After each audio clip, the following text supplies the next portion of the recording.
Bonjour à tous, bienvenue dans les 4V, Clémence Guettet. Alors, on a appris au cours de la nuit que l'agence de notation Standard & Poor's a finalement maintenu la note financière de la France au niveau AA, comme on dit dans ce jargon-là. Est-ce que vous considérez que c'est une bonne nouvelle pour notre pays ce matin ?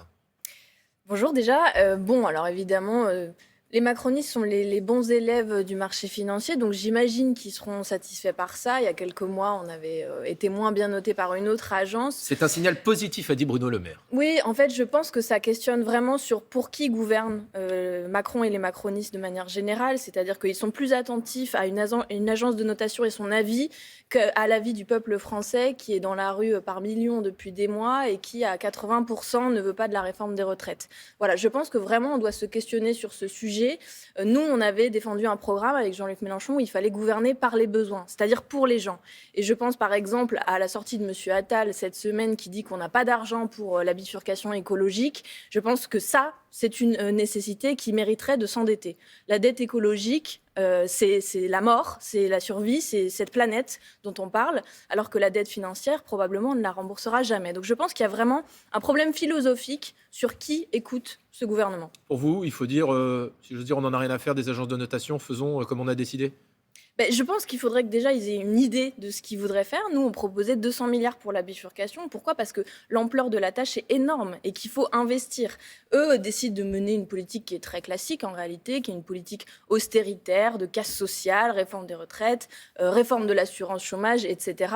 Et ils ne mettent pas d'argent sur la table pour les sujets qui sont importants, c'est-à-dire le niveau de vie des gens. Et puis surtout, je vous dis, la bifurcation écologique. On va sans doute en parler, mais le niveau de sécheresse, l'urgence climatique. On avait un sommet de lutte contre le plastique cette semaine. Voilà, ça me paraît être la question centrale. Alors Emmanuel Macron justement était dans le Gard hier, effectivement, pour la mobilisation contre les incendies au cours de l'été à venir. Il a promis davantage de moyens, que ce soit en termes de pompiers ou en termes de moyens aériens. Est-ce que ces promesses sont suffisantes ? 3600 pompiers mobilisables, on est passé de 38 à 47 appareils également.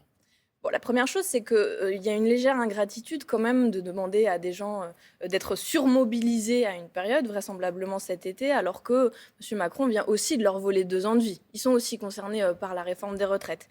Et puis après, on a, nous, à l'Assemblée nationale, étudié une proposition de loi de lutte contre les incendies et les moyens ne sont pas sur la table. Parce que quand on parle de pompiers, évidemment, il faut du renfort pour les SDIS, les services de secours, mais il faut aussi des moyens pour l'ONF. En réalité, la politique forêts. Oui, l'Office national des forêts. La politique forestière de ce pays ne va pas. On fait des monocultures de résineux et des coupes rases. C'est ça principalement les causes des incendies. Donc il faudrait revoir la chose. Et puis par ailleurs, quand on parle de sécheresse, je rappelle que 26 départements de ce pays sont déjà en alerte sécheresse. On a battu des records de chaleur. Il y a des communes qui déjà s'organisent pour la question de l'eau potable. Donc on est dans une situation très compliquée qui implique de revoir le modèle.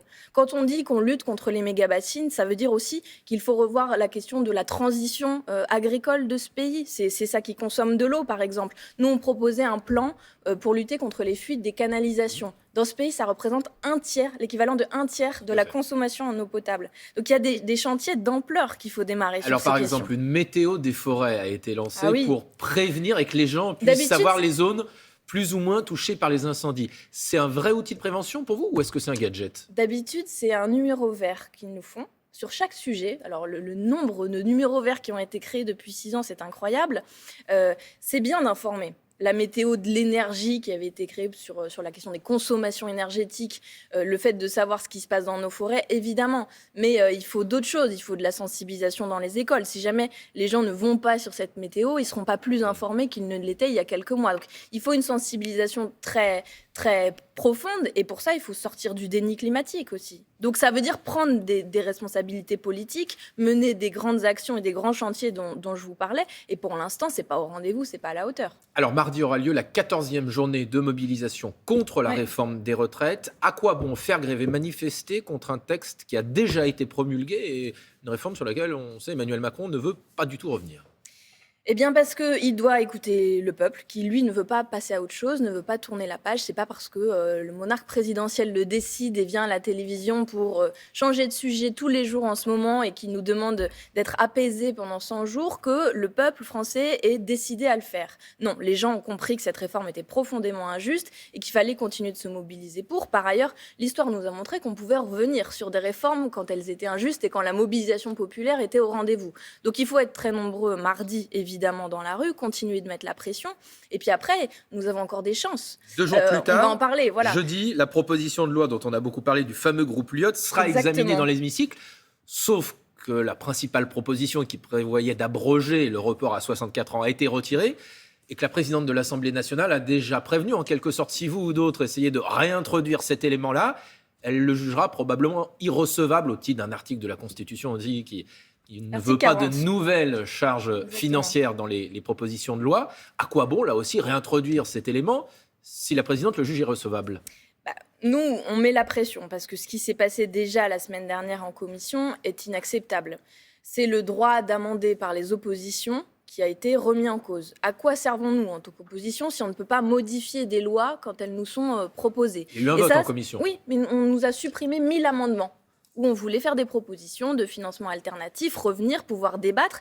Ce sujet est trop important. On l'a expédié pendant la première lecture. Vous vous souvenez très bien comment ça s'est terminé, par un 49.3, par de la brutalité anti-parlementaire. Ils ont fait la même chose la semaine dernière en commission. Et là, nous prévenons Madame Braun-Pivet que vraiment, elle ne doit pas outrepasser son rôle. Ça créerait à nouveau un précédent très grave, parce qu'en fait, ça voudrait dire que vous ne pouvez plus proposer de loi ou d'amendement qui crée des dépenses supplémentaires à l'Assemblée nationale. Je ne sais pas si on se rend bien compte, mais tout crée des dépenses supplémentaires. Donc ce serait un usage abusif de cet article 40 par la présidente de l'Assemblée nationale, et nous lui demandons de ne pas commettre ce geste-là qui serait véritablement une faute pour nous. Si cette proposition que vous faites est déclarée irrecevable par la présidente de l'Assemblée nationale, est-ce que la France insoumise déposera une motion de censure contre le gouvernement ? La première chose, c'est avoir le débat et permettre le vote sur la mesure d'âge de 64 à 62 ans ce jeudi. Les macronistes ne doivent pas en avoir peur, ils doivent le laisser faire, ils doivent nous laisser voter, et les gens le souhaitent par ailleurs. Et si c'est pas possible, en effet, on devra monter d'un cran dans ce qui est possible pour nous en termes de riposte. Donc une motion de censure. Et donc on cherchera, y compris des alliés, pour une éventuelle motion de censure. Vous pensez ? Moi, je souhaite qu'elle soit transpartisane. Ça a déjà été le cas, y compris sur ce sujet de la réforme des retraites. On pourrait tout à fait se retrouver dans cette configuration-là. Mais prenons les choses dans l'ordre. Jeudi, ils doivent nous laisser voter. Les gens attendent ça de nous. Nous avons été élus pour nous opposer, notamment à ce projet de réforme des retraites qui est profondément injuste. Alors, il était en première ligne sur la réforme des retraites. Olivier Dussopt, le ministre du Travail, sera jugé en novembre pour des soupçons de favoritisme qui portent sur une affaire de marché public conclue lorsqu'il était maire d'Annonay en Ardèche. Est-ce que c'est compatible avec une présence au gouvernement ? Bon, la justice doit faire son travail et trancher. Je n'ai évidemment pas tous les éléments, mais ça pose une question plus large quand même, qui est celle de la gestion de l'eau par le secteur privé, alors que l'eau est un bien commun dans ce pays. C'est un modèle qui est très généralisé. Soupçonné d'avoir favorisé une entreprise dans le cadre d'un contrat de gestion. Exactement, mais si on avait des régies publiques de l'eau, le problème ne se poserait pas de cette façon-là. C'est pour ça qu'avec certains de mes collègues, je vais déposer une proposition de résolution sur ce sujet dans la semaine à venir. Compatible avec une présence au gouvernement ou pas ? Après, voilà, j'y viens justement.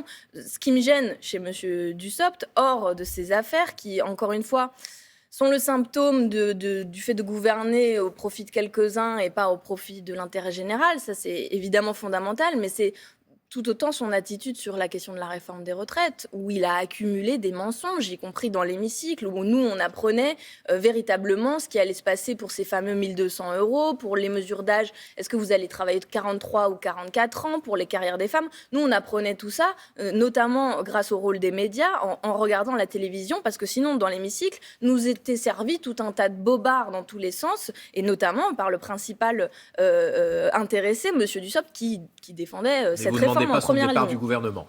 En tout cas, s'il doit partir, il ne serait pas le seul. Voilà.